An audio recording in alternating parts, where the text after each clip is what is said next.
AP CM Chandrababu Naidu వరద సహాయ చర్యలో తీవ్రంగా శ్రమిస్తున్నారు. విజయవాడకు వరదలు వచ్చి నేటితో 6 రోజులవుతుంది. అప్పటి నుంచి కూడా ఆయన వరద ప్రాంతాల్లోనే పర్యటిస్తున్నారు. వరద పరిస్థితులను ఎప్పటికప్పుడు అధికారులతో పర్యవేక్షిస్తున్నారు.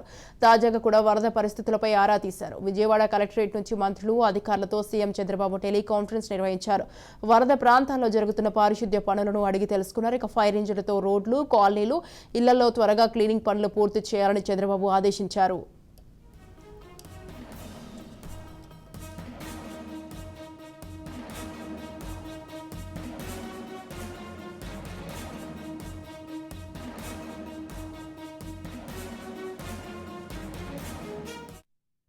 బుడమేరు వాగు గండ్లు పూడ్చివేత పనుల పురోగతిని సీఎం తెలుసుకున్నారు. ఇక గండ్లు పూడ్చివేత కార్యక్రమంలో భారత ఆర్మీ ఇంజనీరింగ్ టాస్క్ ఫోర్స్ విభాగం తీరును అడిగి తెలుసుకున్నారు. యుద్ధ ప్రాతిపాదిక పనులు చేపట్టి ఇప్పటికే 2 గండ్లు పూడ్చినట్లు చంద్రబాబుకు అధికారులు వివరించారు. అత్యంత క్లిష్టంగా ఉన్న 3వ గండి పూడ్చివేత పనులను ఆర్మీ అధికారుల సహకారంతో వేగంగా చేపడుతున్నట్లు సీఎంకు తెలిపారు. ఇక అన్ని విభాగాల సమన్వయంతో 3వ గండి పూడ్చివేత పనులు త్వరగా పూర్తి చేయాలని అధికారులకు చంద్రబాబు సూచించారు. కరెంటు సరఫరా, టెలిఫోన్ సిగ్నల్స్ పునరుద్ధరణ, ట్యాంకర్లతో త్రాగునీటి సరఫరాపై వివరాలను అడిగి తెలుసుకున్న సీఎం చంద్రబాబు నిత్యావసరాల పంపిణీపైన ఆరా తీశారు. ఇప్పటికే ప్యాకింగ్ పూర్తి చేసి బాధితులకు అందిస్తున్నట్లు తెలిపిన అధికారులకు వాహనాలు, ఇళ్లలో ఎలక్ట్రానిక్ వస్తువులు దెబ్బతిన్న నేపథ్యంలో ఇతర ప్రాంతాల నుంచి టెక్నీషియన్లను పిలిపించాలని సూచించారు. అవసరమైతే కొంత పారితోషికం ఇచ్చి ఆయన మెకానిక్లను, టెక్నీషియన్లను ఇతర ప్రాంతాల నుంచి తీసుకురావాలని అధికారులను సీఎం చంద్రబాబు ఆదేశించారు.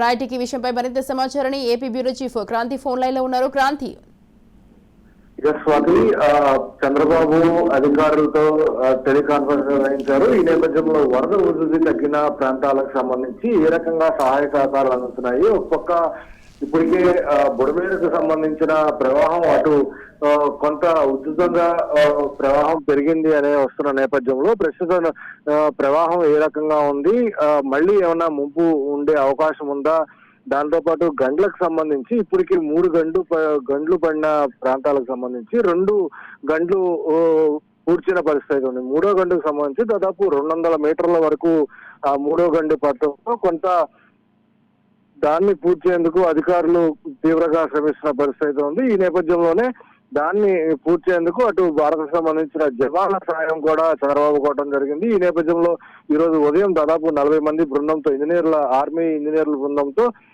అక్కడికి గండిపడిన బుడమేరు ఎక్కడైతే గండిపడిందో అక్కడికి చేరుకోవడం జరిగింది. అయితే అటు జలవనరుల శాఖ మంత్రి, అదేవిధంగా ఆర్మీ ఇంజనీర్లు అందరూ కూడా ఆ ప్రాంతాన్ని పరీక్షించి అదేవిధంగా అక్కడ ఏ రకమైన గండి పడింది, దానికి సంబంధించి ఎలాంటి నివారణ చర్యలు చేపట్టాలనే అంశానికి సంబంధించి ఇప్పటికే మంత్రి నిమ్మల రామానాయుడుతో ఆర్మీ అధికారులు చర్చించడం జరిగింది. అయితే ప్రస్తుతానికి తాత్కాలికంగా గండి పూడ్చినప్పటికీ కూడా శాశ్వతంగా అక్కడ ఒక వంతెన నిర్మించాలంటూ కూడా ఆ ఆర్మీ అధికారులు అయితే మంత్రికి సూచించిన పరిస్థితి ఉంది. ఈ నేపథ్యంలోనే ఆ గండికి సంబంధించి దాదాపు 200 మీటర్లు మేర పట్టడంతో కొంత ఆ నీటి ప్రవాహం అనేది ఎక్కువ ఇటు పక్కకి వచ్చి అటు విజయవాడ వైపు వరద ముంపు అనేది రావడం జరిగింది. ఈ నేపథ్యంలో గత 5 సంవత్సరాలు ఏదైతే నిర్వహణ, ఆ కాలువ గట్లకు సంబంధించిన నిర్వహణ లేకపోవటమే దీనికి ప్రధానంగా గండి పట్టాకి కారణం అంటూ కూడా అధికారులు చెప్తున్న పరిస్థితి ఉంది. అయితే దీనికి సంబంధించి త్వరితగతిన ఈ 3వ గండి కూడా పూర్తి చేస్తామంటూ కూడా చంద్రబాబు టెలికాన్ఫరెన్స్ లో అధికారులందరూ కూడా స్పష్టం చేసిన పరిస్థితి.